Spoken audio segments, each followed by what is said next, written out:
दिलखुलास कार्यक्रमामध्ये आपल्या सगळ्यांचं मनपूर्वक स्वागत। आज आपल्याशी गप्पा मारण्यासाठी आलेत मराठी रंगभूमीवरचे ज्येष्ठ अभिनेते आणि निर्माते प्रभाकर पणशीकर। नमस्कार बाबा, आपलं मनपूर्वक स्वागत। आमच्या या कार्यक्रमात आपण आज सहभागी होण्यासाठी आलात त्याबद्दल।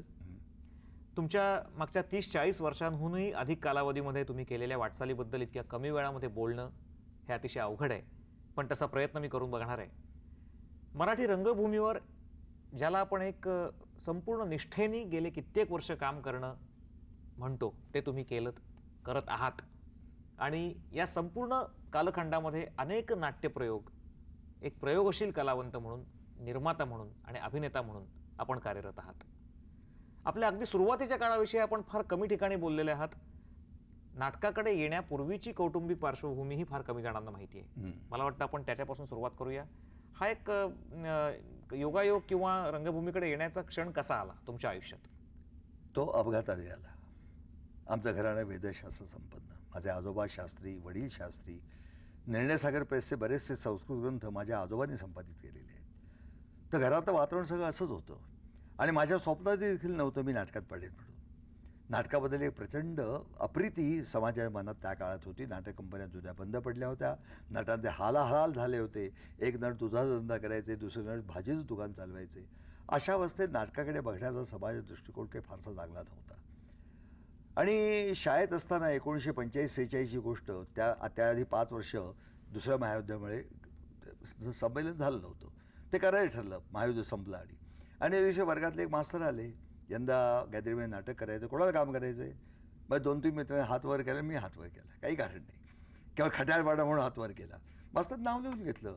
संध्याकाळी त्यावेळेचे प्रसिद्ध दिग्दर्शक नंदू खोटे यांनी वाचन घेतलं, मी वाचलं। बरं, ही आमची परंपरेची कुर्वा म्हणायची आपण।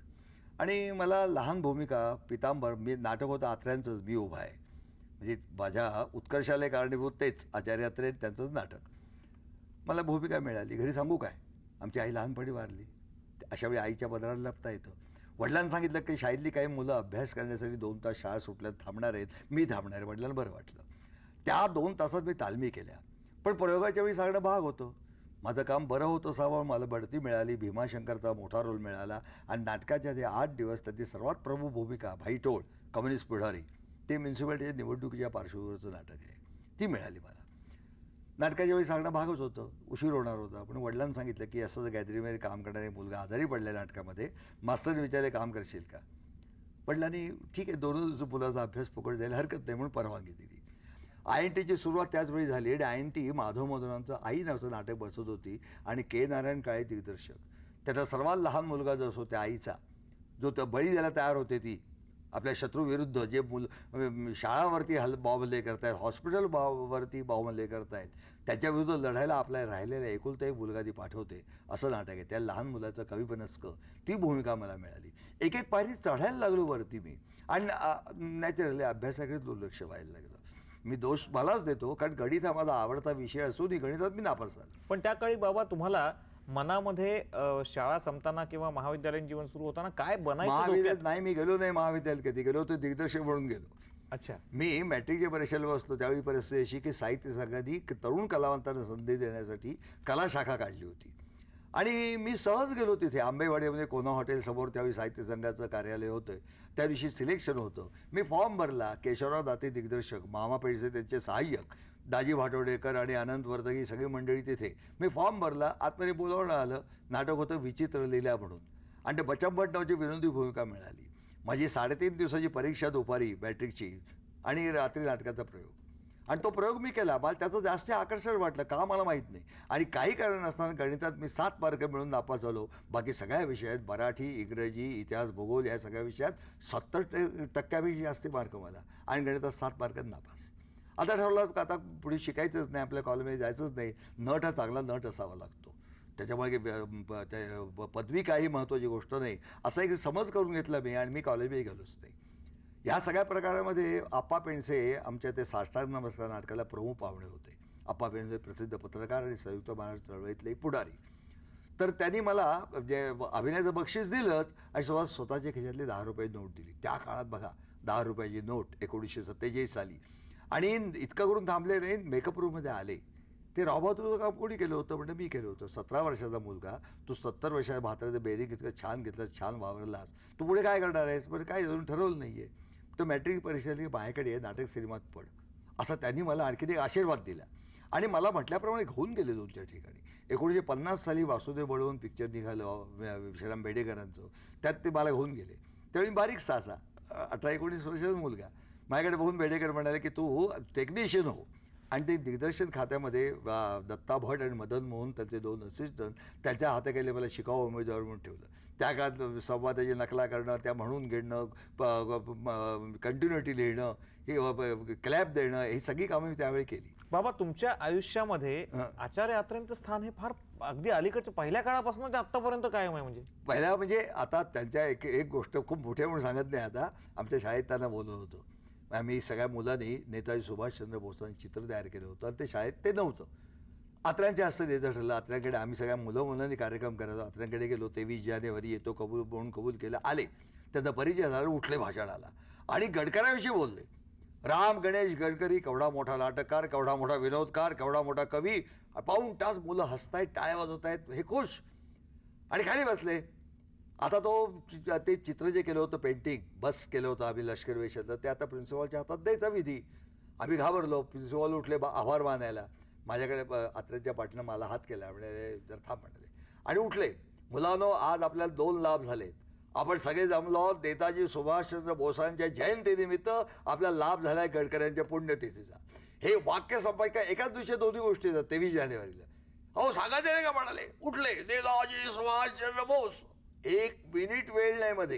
इतक्या प्रचंड याचे पाऊण तासात नेत्यांचे संबंध कर्तृत्व सांगून मोकळे झाले. त्यांचं नाटक पहिलं मी केलं, दुसरं साष्टांग नमस्कार केलं, तिसरं लग्नाची बेडी केलं, उदय संसार केलं. आणि ह्या सगळ्या प्रकारामध्ये घरातनं बाहेर पडावं लागलं. माझी चूक होती.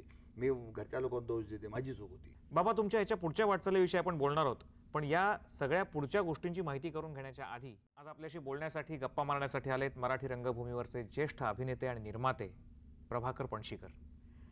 बाबा तुमच्या आयुष्यामधल्या आचार्य अत्रेंच्या स्थानाविषयी आपण आत्ता बोललो, अनेक योगायोगांविषयी आपण बोलतो आहोत. मराठी व्यावसायिक रंगभूमीवरचं तुमचं पहिलं पदार्पण नेमकं कसं आणि कधी झालं? 1955 साली तत्पूर्वी घरातनं बाहेर होतो ज्यावेळी, तेव्हा अशीच मला अचानक संधी मिळाली. गिरगावनं चाललो होतो. गिरगाव बॅकरोडला रामजी पुरुषोत्तम चाळ म्हणून आहे, तिथे माझा वर्गातला एक मित्र राहत होता. मी घरातनं बाहेर पडलेला भडंग, कोणतरी मित्र भेटला तर पावसोळ खायला घालायचा अशा अवस्थेत त्या मला हे पणशीकर वरती आमचं गणपती नाटक बसते, प्रॉम्प्टिंग करशील का? म्हटलं हो. ज्याची मला आवड आहे त्याच्या सहवासात 2-3 तास तरी माझी दिवसाही जाणार आणि त्याबद्दल मला ते रात्री जेवण देणार होते. माझं प्रॉम्प्टिंग इतकं चांगलं झालं की त्याने ठरवलं दिग्दर्शन तुम्हीच करायचं. असं मी वयाच्या 21व्या वर्षी पहिलं नाटक डायरेक्ट केलं. अशी त्या 5-7 वर्षामध्ये मी दरवर्षी 16-17 नाटकं डायरेक्ट करायचो. त्या काळात खूप मोठमोठ्या लोकांचा संबंध आला माझा आणि त्याचा फायदाही मला झाला.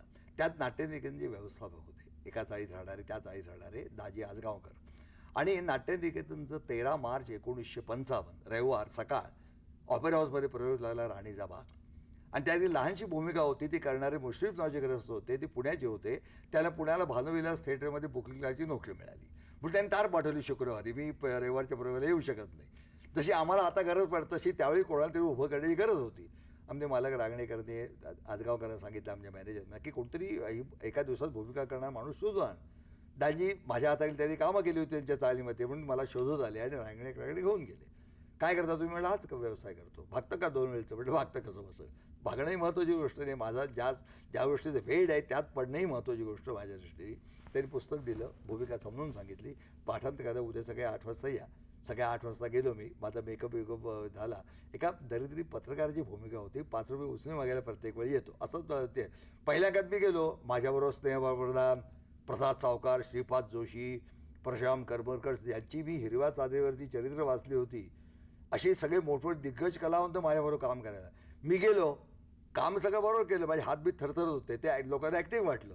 पहिला अंक संपला आणि स्नेहप्रभाईंनी विचारलं रांगणेकर आज करणे कोणी केला? ऐक पणशीकर म्हणून. चांगला घाल, त्याला बोलवा. असा माझा प्रवेश झाला. बाबा रांगणेकरांचा तुमच्या सुरुवातीच्या कारकिर्दीवर बऱ्यापैकी प्रभाव जाणवतो आणि पुढच्या तुमच्या नाट्यनिर्मितीवर त्यांची तत्व सुद्धा तुम्ही ती पाळलेली जाणवता. होय. तो प्रभाव नेमका काय होता? प्रभाव म्हणजे रांगणेकरांचा एक नेटकेपणा.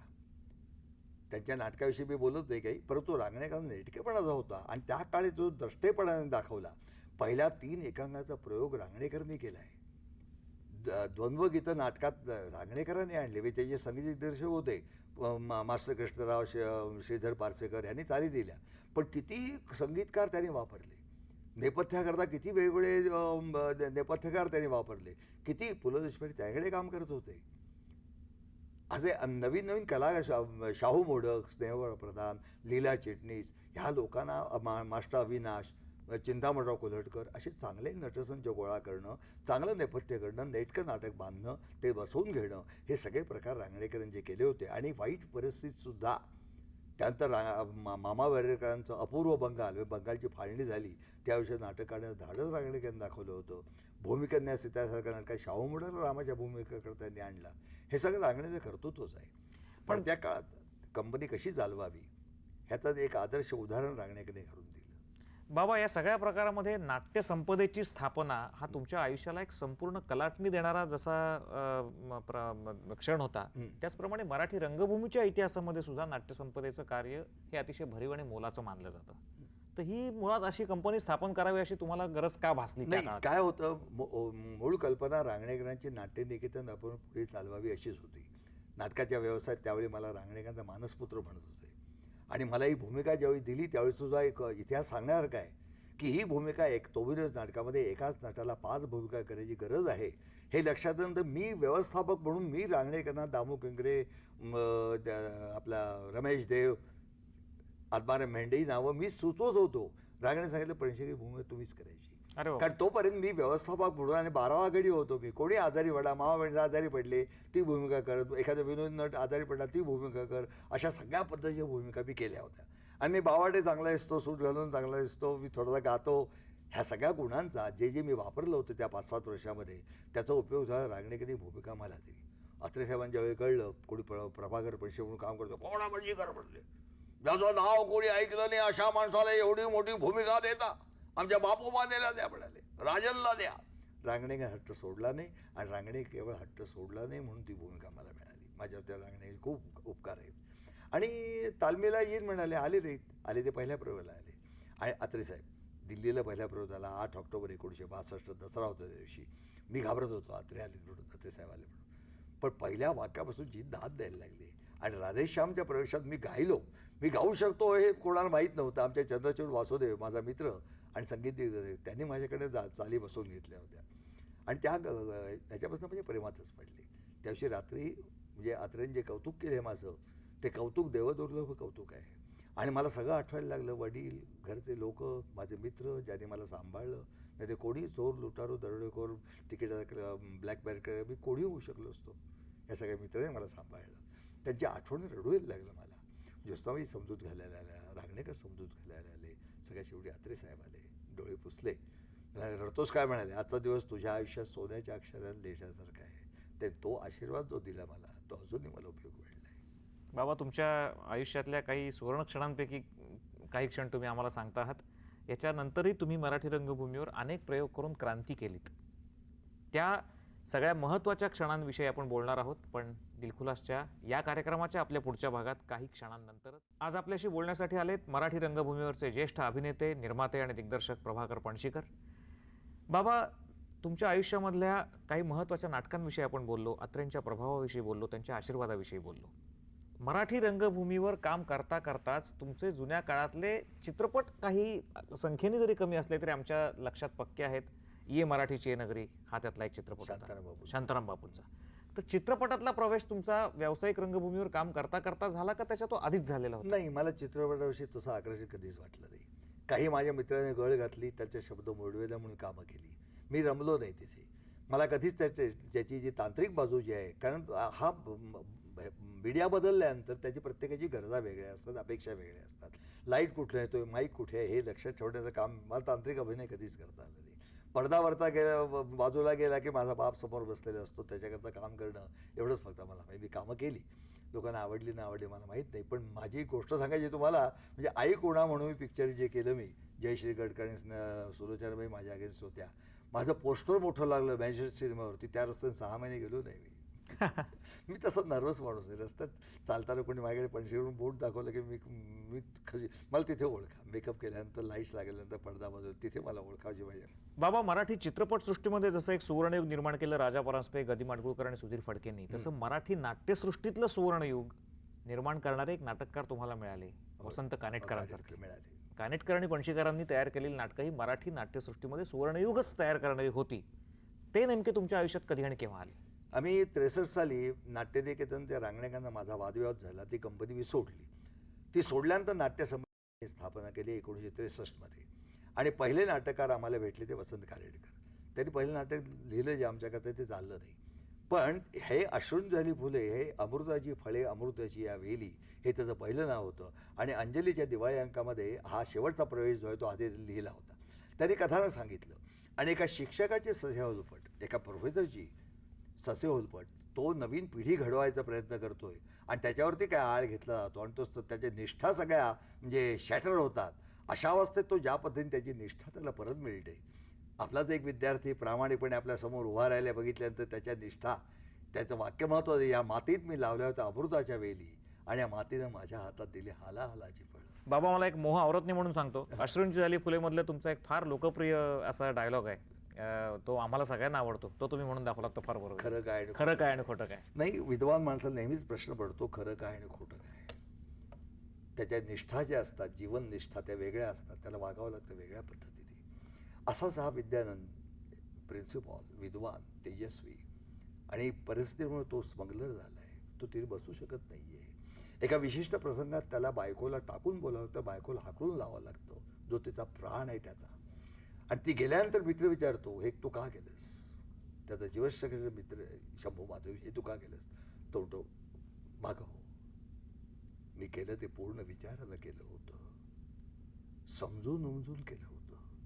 तो मित्र म्हणतो, शंभू महादेव, गड्या पाहिजे असल्यास पायातलं काढून थोबाडात हाड, पण कधी कधी तुझं खरं काय आणि खोटं काय हे समजत नाही. आणि या विद्यानं जो बाण घातलाय आपल्या मनाला, प्रचंड बाण घातलाय, तो बाण फुटतो. आणि बाण फुटल्यातलं जे होतं तसं त्याचं होतं. तो बोलतो, तुलाच का, तुलाच का वेड्या, मला देखील कळेल असं झालंय, माझ्यातलं खरं काय आणि खोटं काय. असं वाटतं शंभू की हे सगळं नाटकच चाललंय, नाटक. यातलं खरं काय आणि खोटं काय मला काय विचारतोस वेड्या?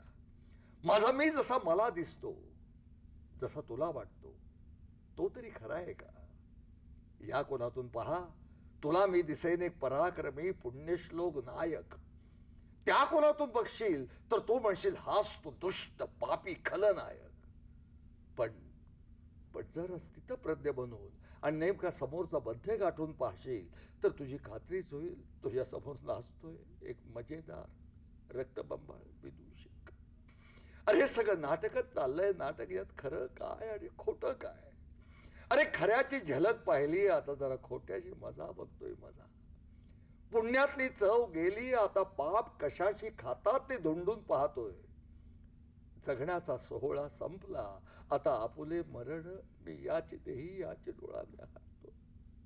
खरं काय आणि खोटं काय? अरे पहा पहा, राज रस्त्यावरून संत सज्जनांची 5 पाट काढून धिंड निघाले, धिंड. माडी माडीतून डोळे मोडी सती सावित्री पतिव्रता बसल्यात, पतिव्रता. ठग पेंढारी हत्तीवरून साखर वाटत निघाले, साखर. आणि बघ बघ बघ, विघ्नहर्ते विद्यानंद चौका चौकात फासावर लटकले, फासावर. आणि अशा या मंगल घटिकेला वेड्या तू मला विचारतोय खरं काय आणि खोटं काय? खरं खरं एकच आहे रे शंभू, अजून माया मरत नाही, पाश सुटत नाही, नाळ तुटत नाही. का? वा बाबा, हे अजरामर जसं नाटक तुम्ही करून ठेवलं ते कानेटकरांनी उत्तम लिहिलं, तसंच तुमची इतर नाटकंही त्यानंतरची खूप गाजली. मला मधल्या काळानंतर आजकालच्या काळात तुम्हाला परत आणायचं आहे. आजही तुम्ही तितकेच कार्यरत आहात. आज तुम्ही नवीन संचामध्ये तुम्ही नव्हेच हे नाटक आता नुकतंच करायला दिलं, अश्रूंची झाली फुले हे करायला देत आहात. आता या संपूर्ण काळात सध्या तुम्ही जी काही नाटकाची आणि व्यावसायिक नाटकाची अवस्था बघता आहात, त्याविषयी तुमची परखड कॉमेंट आहे हे मला माहिती आहे. पण मला ती पुन्हा एकदा तुम्ही आमच्यासमोर सांगणं आवश्यक वाटतंय आमच्या दर्शकांकरता. सध्या जे काही पौराणिक नाटकांचं विडंबन किंवा लोकांना आकृष्ट करण्याकरता वेगळ्या प्रकारची नाटकं रंगभूमीवर येत आहेत, यांनी हे स्वरूप कुठं चाललंय सगळं? काय झालंय, गेल्या 20-25 वर्षात आपण पैशाच्या अधीन झालोत आणि भोगवादी झालोत. त्याचा परिपाक आहे हा. नाटक हे समाजाचे चित्र आहे आणि सध्याचा काळ इन्स्टंटचा काळ, यूज अँड थ्रो अवे ही जी पॉलिसी सगळ्याच बाबतीत वापरतो, ती नाटकाच्या बाबतीत वापरतो. बघा आणि विसरून जा. त्याचा काही समाज मनावरती परिणाम व्हावा अशी अपेक्षा सुटलेली नाटककारांची नाही, न निर्मात्यांची, न नटांची. त्यामुळे अशी नाटकं यायला लागली आहेत. आणि मनोरंजन म्हणजे केवळ विनोद करणं आणि कसंही येणं केणं प्रकारे लोकांना हसवणं असं नाही आहे. लोक आपल्या आयुष्याचा बहुमोल वेळ आणि पैसा खर्च करून नाटकाला येतात, ते काहीतरी चांगलं बघायला येतात. हे जीवनातले माणसाचे वेगवेगळे विकार आहेत. मी परवा एका ठिकाणी म्हटलेलं, मी माणूस वाचण्याचा प्रयत्न करतो. आपले माणसामधले सगळे षड्रूप आहेत ते सगळ्यांना लिप्त असलेला माणूस दाखवायला पाहिजे. लोक केवळ मनोरंजन केवळ हसण्यासाठी येत नाही, रडण्यासाठी पण येतात. बाबा, हे सगळं माध्यमांचं जे मायाजाल भोवती तयार झालेलं आहे, विविध हां. वाहिन्या आलेल्या हां. आहेत, याच्या सगळ्यामध्ये मराठी व्यावसायिक नाटक किती आणि कुठल्या प्रमाणापर्यंत टिकेल असं आपल्याला वाटतं? काही काळ गुदमरेल. जसं सिनेमा आल्यानंतर, बोलपट विषयचा आल्यानंतर काही काळ नाटक गुदमरलं, तसं काही काळ गुदमरेल. लोकांना घरी बसल्या करमणूक आहे ही. आमच्या नटांना जास्ती पैसे मिळतात, त्याबद्दल मला आनंद आहे. परंतु ह्या सगळ्याचा परिणाम जास्ती काळ टिकणार नाही, कारण नाटक हे चिरंजीव आहे. तुम्ही लोकांसमोर जो डोळ्यासमोर जिवंत अभिनय बघता, जो वर्षानुवर्ष तुमच्या लक्षात राहतो. आजही ह्या घटकेला सुद्धा गंधर्वांची आठवण सांगणारे लोक अजून आहेत. तो असं काम करतो, तसं काम करतो म्हणणारे लोक अजून आहेत. तर हा जिवंत अभिनय तुमच्या डोळ्यासमोर तुम्ही तुमच्या डोळ्यांनी जो बघता, त्याचा परिणाम जास्ती असतो. आणि दुसरी गोष्ट, नाटक हे मनाला चेतना देणारं असतं. हे शब्द जे आहेत ते माणसाच्या समोर, प्रेक्षकाच्या मनःचक्षूसमोर ते चित्र उभं करण्याची ताकद त्या नटात असली पाहिजे, नाटकात असली पाहिजे. आणि ही जोपर्यंत आहे, समाजाला चेतना देणारं, त्या मनाला चेतना देणारं जोपर्यंत हे नाटक आहे. आणि मराठी नाटकात नाटकाने हे गेले 100 वर्षात दाखवलेलं आहे. आज जरी गेली 20-25 वर्ष तुम्ही म्हणतात तिची अवस्था असली, तरी कालांतरानं आज न उद्या हे पुन्हा ह्या राखेतून उठल्यासारखं नाटक उठेल. आणि मराठी रसिक प्रेक्षक आहे. आज मी संबंध महाराष्ट्रात जिथे मराठी बोलली जाते अशा भारताच्या जवळजवळ सर्व भागात मी जाऊन आलो आहे. मराठी माणसं नाटकाविषयी प्रेम आहे. नाटक ही सामाजिक म्हणजे मानसिक गरज आहे आणि सामाजिकही गरज आहे. बाहेरगावी लोक काय छान समारंभाला आल्यासारखे नाटकाला येत होतो. बाबा, तुम्ही आज खरोखर दिलखुलास चर्चा आमच्याशी केलीत. तुम्ही तुमच्या रंगभूमीवरच्या 40-50 वर्षाच्या अनुभवाचा एक पटच आमच्यासमोर उघडून ठेवलात. उत्तमोत्तम नाटकं तुम्ही आज जशी दिलीत तशी याच्या पुढेही नाट्यसंपदा आम्हाला देत राहील. नवीन संचाला तुमचं मार्गदर्शन लाभत राहील आणि अजूनही एखादा उत्तम चांगला रोल तुम्हाला करायचा राहिला असेल तुमच्या मनामध्ये, तो आम्हाला बघायला मिळेल अशी आमची मनापासून इच्छा आहे आणि तशी अपेक्षाही आहे. तुम्हाला पुढच्या तुमच्या कारकिर्दीकरता नाट्यसंपदेला आणि तुम्हाला मनपूर्वक शुभेच्छा. आज तुम्ही इथे आलात आणि आमच्याशी दिलखुलास चर्चा केलीत त्याबद्दल खरोखर मनापासून